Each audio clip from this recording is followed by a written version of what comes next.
Hello, this is Laptop Media, and today, we will show you how to open the ASUS Vivobook X1702 and what's inside of it.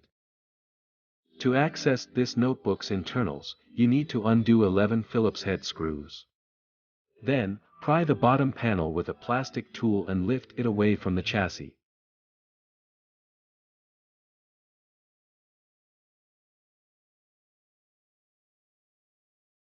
Please remember, it would be of great help to us if you just hit the like button and subscribe to our channel.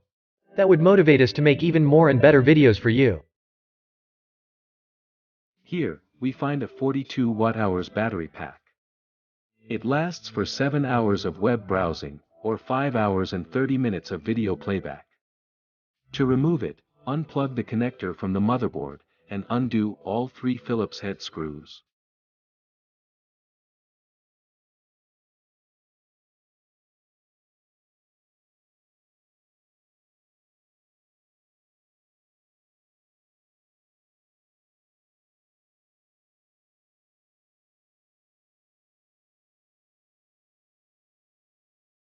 This machine comes with either 4 or 8 GB of DDR4 RAM soldered to the motherboard.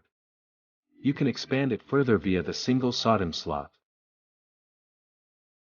Storage-wise, there is one M.2 PCIe X4 slot, which supports Gen 4 SSDs.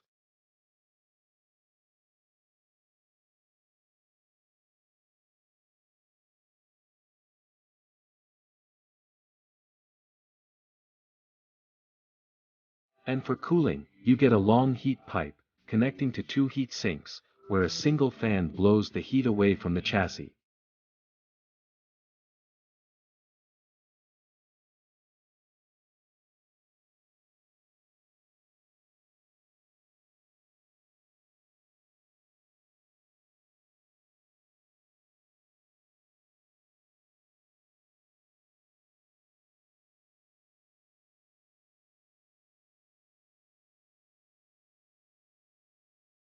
If you'd like to see more disassembly videos of the latest notebooks, we would highly appreciate if you hit the like button and subscribe to the channel.